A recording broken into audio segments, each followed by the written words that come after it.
Well, you can't say they're the best till you beat the best. I mean, if I'm a candidate in that weight class, it's like we going back down, you know what I'm saying? And I'm one of the top guys in there. You can't say, well, you're the top guy. Even when Floyd was fighting in 47 when he came up, he didn't beat everybody in 47 to be kind of 47. But he was picking and choosing guys, fighting guys, beating these guys. So he wasn't fighting like everybody that's top list or would have bumped heads already. But when I say it, right, I'm a casual.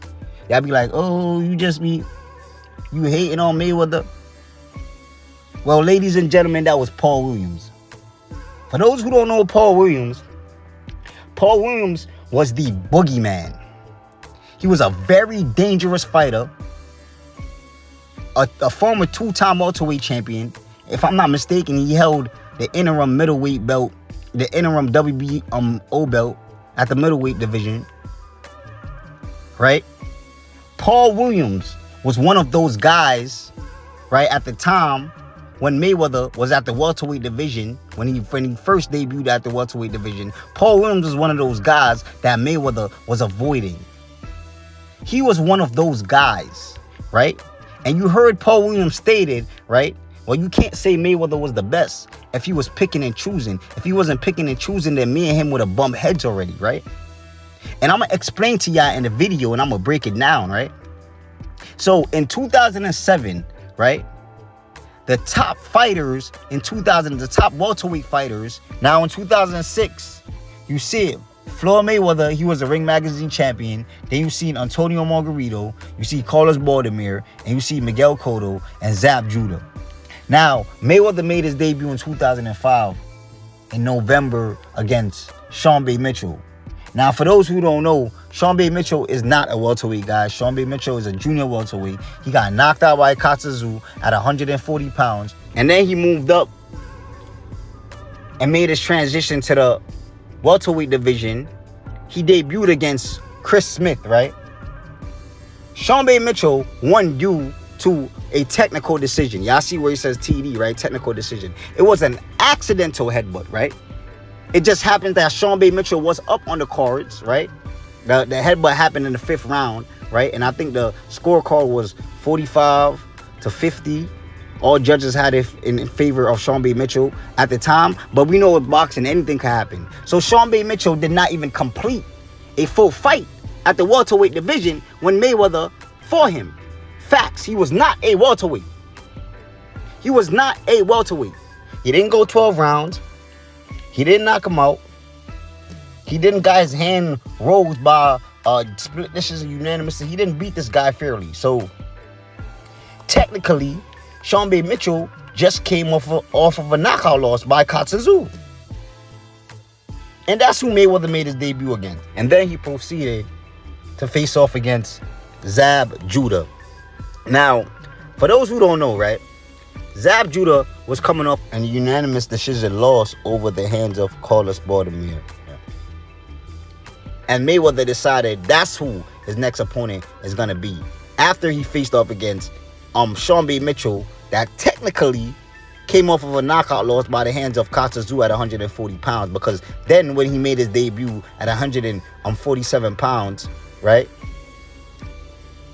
he didn't completed the fight. He won due to a technical decision. So that's two fighters that Mayweather's fighting that's not really, which I believe is not really a welterweight, right? I don't believe Zab Judah is really a welterweight, right? And both of these guys are coming off losses, right? So he faced off against Zab Judah. After he faced off against Zab Judah, he decided to face the guy that beat Zab Judah, the journeyman, and Carlos Baldomir. Carlos Baldomir had like 9 losses on his resume before he faced off against Mayweather. He had like 9 losses and 6 draws, like 49 fights or something like that. He was a journeyman around the time. Facts. Right? Mayweather defeated him, right? And now, around this time, that's when Shane Mosley, Miguel Cotto, Antonio Margarito, they're emerging, right? They're the top guys at the welterweight, right? Those are the guys that if Mayweather get in the ring with, right, it will be a very exciting fight, and it will be box office, and a lot of people will want to come out and see that fight because those guys were the most dangerous guys at the welterweight division now, right? But Mayweather decided, right, he's going to fight Oscar De La Hoya. Now, Oscar De La Hoya, he is not a welterweight, right? So we got Sean B. Mitchell, we got Zab Judah, we got Oscar De La Hoya. 3 guys that aren't welterweights. Oscar De La Hoya was fighting at middleweight. He decided that he's going to fight Mayweather at a catchweight, right? Mayweather defeated Oscar De La Hoya, right? Mayweather sat back, right, and watched the welterweight division on how it was maneuvering, right? Paul Williams and Antonio Margarito faced off, right? Paul Williams won, and Miguel Cotto and what's his name? And Shea Mosley faced off against each other, and Miguel Cotto came out victorious. So Mayweather could have faced the winner, which was on Paul Williams, and which was Miguel Cotto, or hell, even fight the loser, Shea Mosley or Antonio Margarito. Because you fought Zab Judah after Zab Judah came off of a loss from Carlos Baldomir, you got credit. So now, why not fight the winner or fight the loser? No. Mayweather decided that he was going to make Ricky Hatton moved up from the junior welterweight division to face off against him, right? Instead of fighting those killers, those guys that were at their best at the time, Mayweather decided to fight the junior welterweight Ricky Hatton. Defeated Ricky Hatton, and then he decided that he was going to retire for 2 years. Came back, made his ring return against no other than Juanuel Marquez. Now, Marquez had to move up 2 weight divisions to face off against Mayweather. Mayweather ended up missing weight, right? I can't make this up. It's just right here on the screen for y'all to see. It's all documented. So, it's safe to say that Paul Williams was spot on with a statement when he said that Mayweather, you can't call Mayweather the best because he was picking and choosing. And if he wasn't picking and choosing, then they would have bumped heads. Because Mayweather fought Juanuel Marquez, Ricky Hatton, Sean B. Mitchell, Zab Judah, Carlos Baldomir, instead of fighting Shea Mosley, Antonio Margarito, Miguel Cotto, right, and Paul Williams.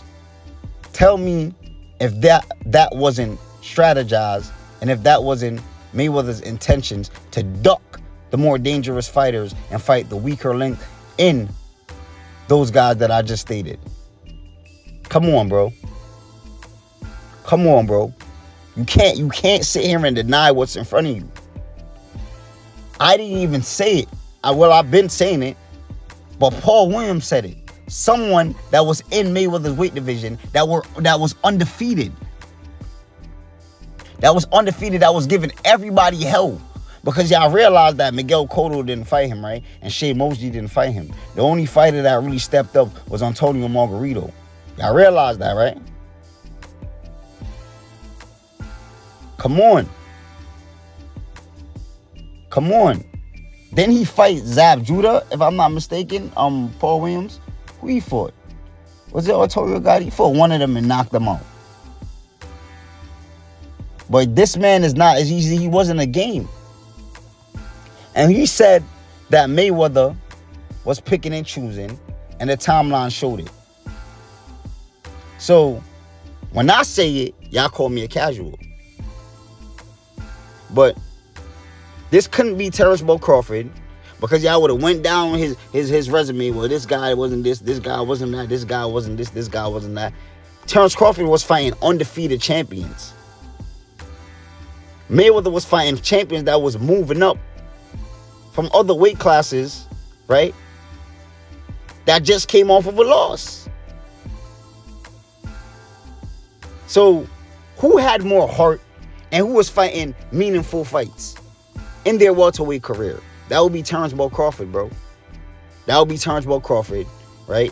You can't compare them two, bro. Terrence Bull Crawford wiped out 140, wiped out 147, and now he's looking to wipe out 154, and they trying to stop him. They try to stop. They like, nah, bro. You doing too much. You doing way too much. And that's what this is all about, right? So, Let's be accurate when we talk about them 23 champions that Mayweather defeated. I'm out.